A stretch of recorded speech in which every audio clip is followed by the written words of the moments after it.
Hey, welcome to Two Guys Garage. We got our hosts, Brian Fuller and Kevin Byrd. Sure. We're gonna kick off a brand new project today, a swamp buggy. Yeah, we'll help you out. Really? Kenny and Are you gonna be on the phone? Kenny and Kenny.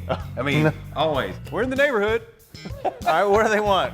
Fix their car. Fix their car. All right, we got a new project, it sounds like. NASCAR Celebrity Trump Card coming at us.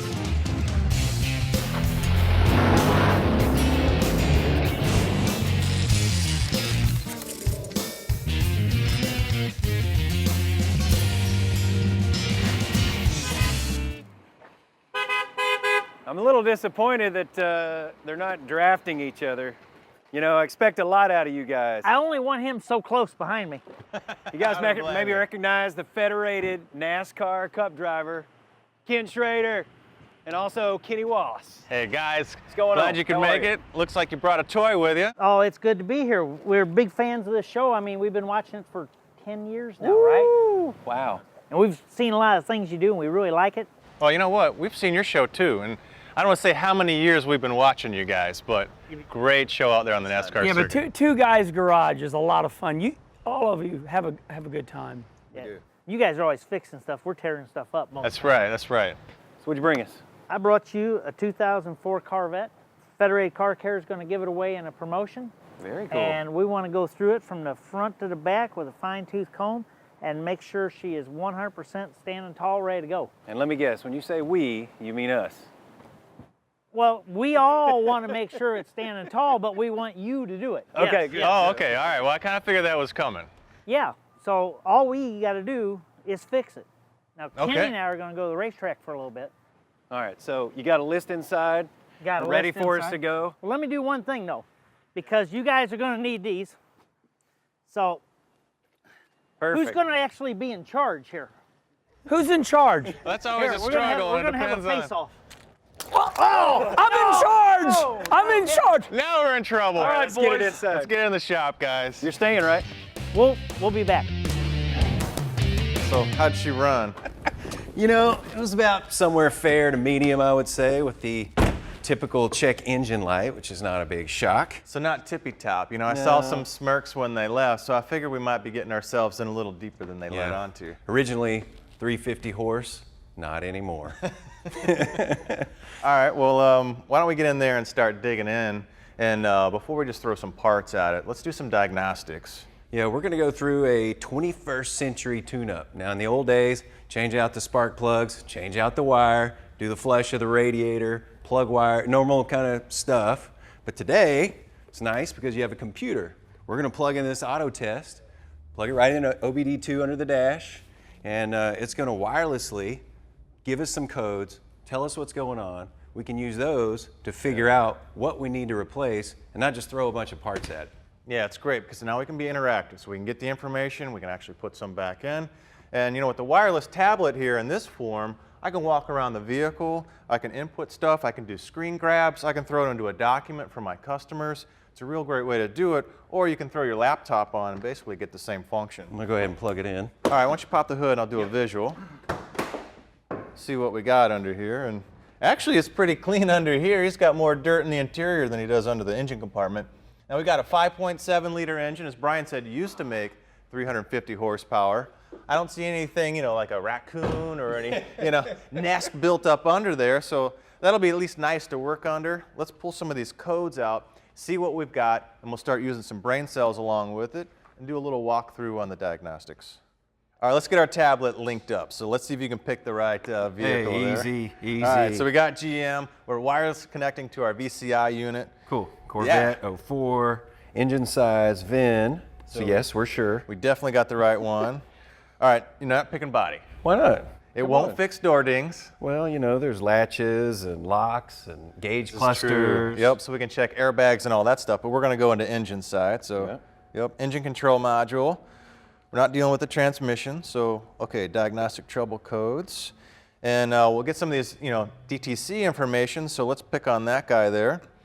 And history codes, let's see at least what we've got while it's not running but powered on. Okay, so we got a P0300, that's an engine misfire. So kind of in sync with what you felt while you were driving it, so that's good. But we got 8 cylinders, so we need to get a little bit deeper And what we can do is we can back out a couple of screens, we can go live here, and we can see what each cylinder is doing as it's running. We can look a little bit more on the history of, of collected misfire information.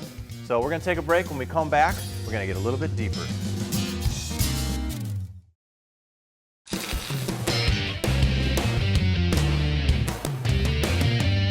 Welcome to the 21st century tune-up. This is the way to work right I here. like this style. Okay, now we got our engine fired up and we are reading live. And if we go through our misfire screen. We don't have any now, but it looks like over history, 1 and 3 really have been hitting a lot. Yeah, and you've got, over time, a spark plug gap, let's say, might grow. And your ignition coil under light loads like idle might be able to throw the gap and spark. But like when you were driving it, I'm sure you were nailing it. And those conditions, you're picking up a misfire because you can't jump the gap. So it kind of makes some sense. So we've got some historical misfires on 1 and 3. So we can do either ignition or fuel for a misfire. So let's go ahead and get fuel. So let me go through here and look at our fuel trims. All right, so if we look at bank 1, we've got a short-term 4%, long-term 5%. So if we add them up, 9%. Bank 2 adds up 5 and 9 to 14%. Not enough to cause a misfire. If we were somewhere over 20%, maybe we could start looking at fuel being the reason. So let's ignore fuel for now. Let's back up and go to ignition, see if we're commanding ignition. So yeah, looks like those are all on. So the PCM is reading everything right. It's actually commanding that coil. So we might actually have a coil problem even though we're telling it to fire. So why don't we shut the engine down and we can start running through some diagnostics on 1 and 3. Now the thing we want to remember is 1 and 3 fire next to each other. And what the engine's doing is it's reading that data wheel with a sensor and it knows position of the crank, but it's actually accelerating with each fire. So misfire detection is actually looking at the acceleration of that. It's amazing it can read it at that speed. That's I know, incredible. 2 cylinders side by side, it may not know which one was misfiring because of that acceleration. So we'll check both and we'll see if we've got 2 coils bad or maybe just one or a plug or a wire. So. We determined that it's either cylinder 1 or cylinder 3 we're getting a misfire. So what we want to do to test is I'm going to go ahead and pull the spark plug boot. I'm going to plug in this tester. Now you could just use the spark plug. Problem with the normal spark plug is that it just doesn't have enough resistance. This has extra resistance to really make that coil pack work and try to simulate that load and see if we've got some kind of intermittent spark. So why don't we go ahead and crank her up? Ah, very nice. Okay, kill it. We got a good spark there. So we know 1 is fine. Let's try, see if we can real quick switch out to 3. Okay, I got 1 back in. See 3 come out. Good. Now, stick the tester in there. Put it back on our ground again. All right, go for it. Ah, there you go. Yeah, that's intermittent. I mean, we had actually 1, and then it just stopped going. So now we know we have 3. So next thing we need to do, let's go ahead and swap wires, and then we can determine whether it's the wire or whether it's the coil. Do that real quick.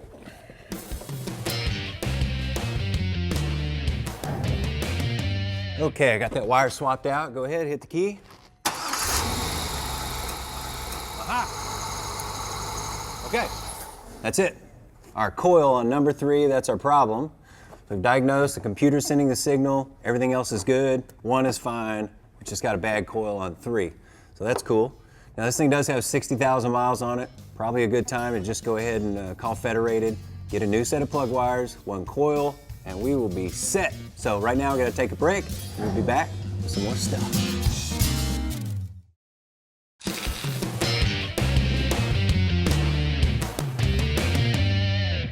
All right, man. My side, done. You done already? That's right. Jeez. Well, I guess you had a coil to do Yeah, too. yeah. All right, we call in our favors at Federated. We got Kenny and Kenny behind us, and they sent a professional grade wire set and a new coil. These are all manufactured by Standard Motor Products. So I think once Brian gets that last coil or the coil replaced, our ignition system should be top notch. Now, if you remember, the fuel trims were a little bit off, so that's something else we want to address. So let's get our little standalone diagnostic tool on, and we'll see if we can't dial that in too.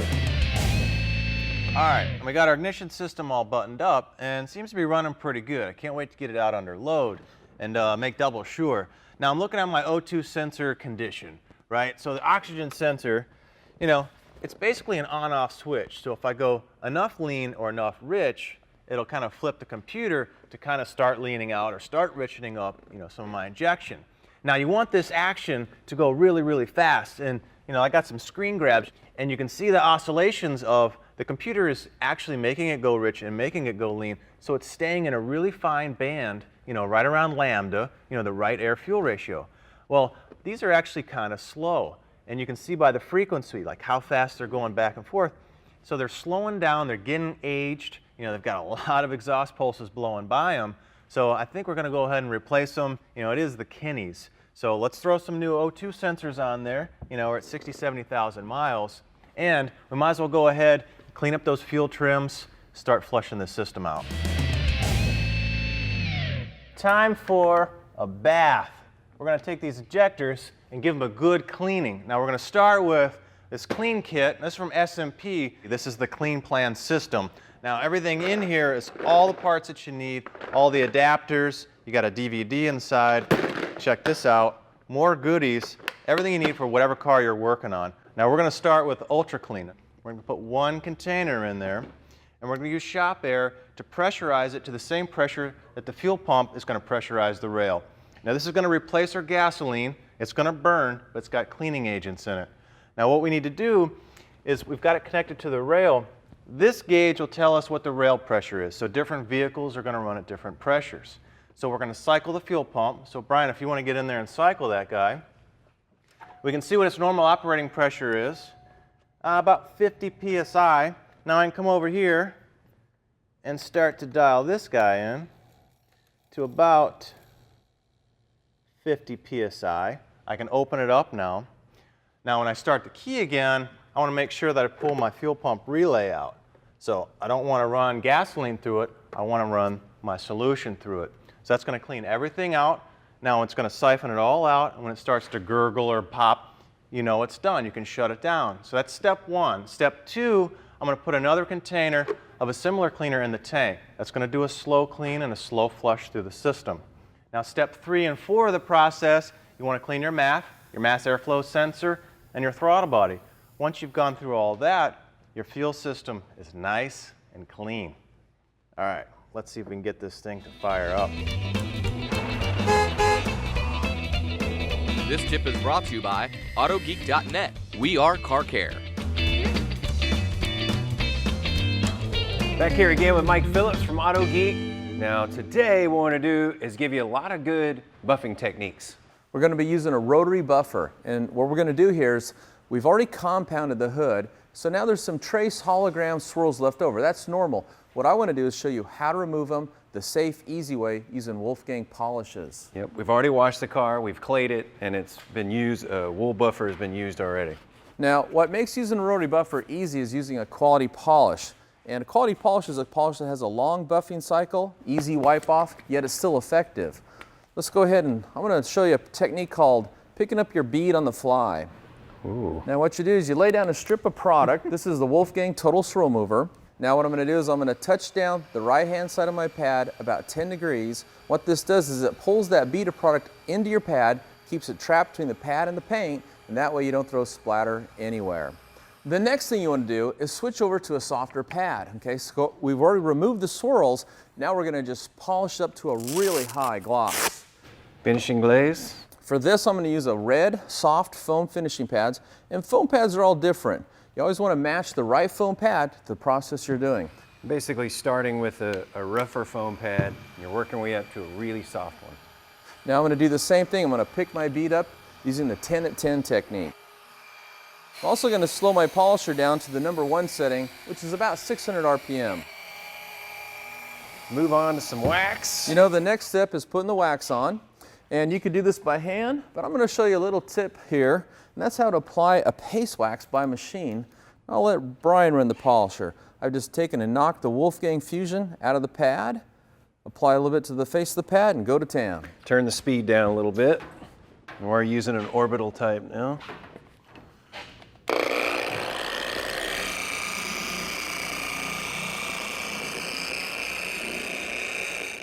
Now, Fusion is a wax that doesn't need to dry.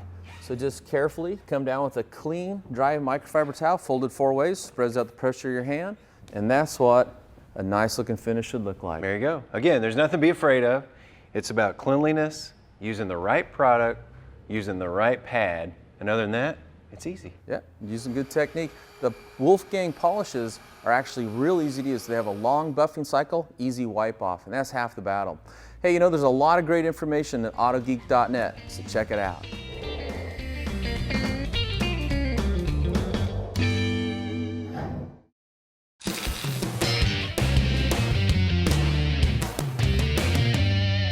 Welcome back. Changing out the O2 sensors underneath the Vette and show you what these look like. These normally can last, you know, usually at least 50,000 miles, but you know, they kind of get slow and maybe they're time to change out. We're gonna go ahead and change them out. Nice high quality unit. Came with anti-seize already on. Reason being, sometimes if you try to goop some on there, you can get it on the sensor. That should be nice and dry, so you don't want to contaminate it. There are 2. Got 2 in the back of the cat, 2 in the front of the cat. Exhaust running down the side, and now I just need to unclick our sensor. So now you got your airline practice down, Brian. How are you making out under here? I'm doing well. I've been circling around a little bit. You know, anytime you're doing sort of a modern 21st century style tune-up, you want to give the vehicle a full go around, you know, listen to your customer. And, you know, I can see in here we've got brakes kind of wearing out, so that's probably something we'll put on the list. And up here we've got kind of the equivalent of about a bird's nest where the junk smashed into the radiator, so we might want to blow that out with the hose. And the Vettes are kind of unique as we walk through here. You know, they're kind of glued together. You can see some of the glue kind of sitting down here, gooped out or whatever. Now the transmission is not up in the front. It's actually hiding back here in the back. It puts more weight on the rear, better weight distribution. It's got the, you know, differential bolted together, sort of a transaxle. Now what also is kind of cool about these is they've got a fiberglass or composite leaf spring front and rear instead of a coil. So that's how that suspension's kind of set up, a double A-arm, but unique on the springs. Now some of the other things we noticed, we've got 2 brackets here broken right through the weld. So instead of just replacing those brackets, we'll get Kenny, he's got the connections at Federated. Let's put a whole new exhaust system on there. So are these things giving you any fits, bro? No, I'm getting pretty close. Couple down, a couple to go. All right, well, I'm gonna keep doing some circles around this car. We're gonna make ourselves a nice big list. Get the wireless on this to reach all the way to the pool. Ooh, great idea. We should try that. Tune-up is almost complete. O2s are changed out. We flushed the system, good and clean. And our ignition system is working great. One final step. We want to make sure there isn't any new software this thing needs. So we're going to go on the GM website, we type in the VIN code and see if something comes up. All right, you check that out. I'll give you guys some updates. Now, if you remember, I put some screen grabs up on here so you can see them. The fuel trims were a little bit off before. After our clean and flush, you can see now the short-term values at the bottom, the negatives, slightly negative on the short term with the slightly positive on the long term. Those cancel out in 0. I did find an update here. It's unable to reset engine oil life monitor, so we can flash the new one in and it should be ready to go. Cool. Yeah, on the other side, the O2s, check these out. Now, the original O2 sensors were going kind of slow, a little lethargic. We put the new ones in, now they're snappy and fast. So they're moving pretty quickly, keeping the oxygen and, you know, the air-fuel mixture just right into a very narrow band. So we got a good, clean burning combustion, no fuel economy lost, good emissions. Yep. We'll be ready to reset the codes so we can start from scratch and see how our update went. Which means we go for a drive, see if we can kick off any new codes, and hopefully not, we should be done with it. Yeah, and this is going to be a cool project. We're going to have it around for a few shows. We're going to go through brakes and exhaust and some pieces like that. But, you know, special thanks to Federated for hooking us up with parts. Yeah, well, in the meantime, we're out of time, so we're going to take a break. For more information about anything you've seen on today's show, check out speed.com or visit TwoGuysGarage.com.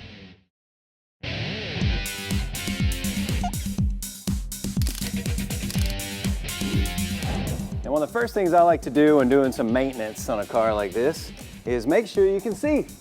How beautiful is that? This is Ken Schrader, veteran Federated NASCAR driver. You gonna get me fixed up here with my, I was having trouble seeing, and I hate changing them. I know they tell me they're simple, but show me how. They're very, very simple. It's gonna make you mad how simple they are. Just popped off. Now we're taking some nice Anco contour blades. They're a one-piece design. This is gonna really take care of that ice situation, sun, wind, all the stuff you get. You wanna switch these out every 6 months, and when you see how easy it is, you're gonna wanna do it at home. Now watch. All you do, click it in, put her down. How easy is that? It's so easy. You change that other side. You got everything under control here. Thank you, Brian. This tip is brought to you by Inco Wiper Blades and the fine folks at Federated. Welcome to the break room. We show you the cool parts and pieces. Now the first thing we got is from Hyperlube, and this is their super coolant. Yeah, now what this has is special wetting agents. And if you ever looked at a drop of water, let's say on a table, it wants to hold sort of a dome shape. There's a lot of surface tension. So those wetting agents will break that surface tension down, and it'll let the coolant kind of get in those tight little areas and actually pick up some of the efficiency of pulling heat out of parts, you know, from your engine side to your radiator side. Yep. And you're just going to use 1 bottle of this. You just pour it in with a 12 to 20 quart system into your radiator. And it's going to bring your temperatures down. It's going to bring your corrosion down. And be sure you get nice temps inside your engine. And of course, they have a whole family of products that you can find at your local parts stores. Again, that's from Hyperlube.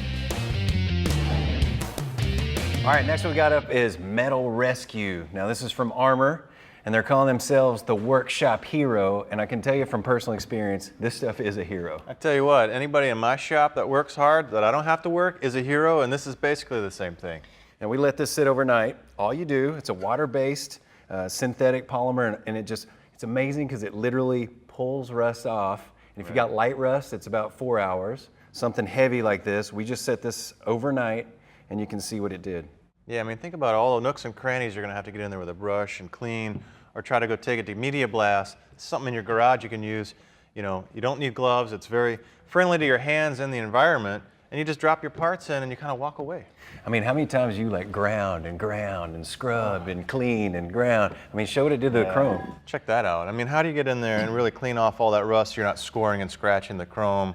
You know, it's a great starting point now to put a little polish on and go. You know what? This stuff is borderline turned me lazy.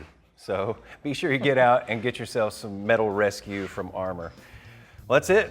Yeah. Good show today. Hope you guys had fun with us on the vet. I think we got a good starting on the, you know, the Federated project we got going on. So Kenny's gonna be happy. yeah, stay tuned. We got more work to go on it. So See you guys next time. see you guys.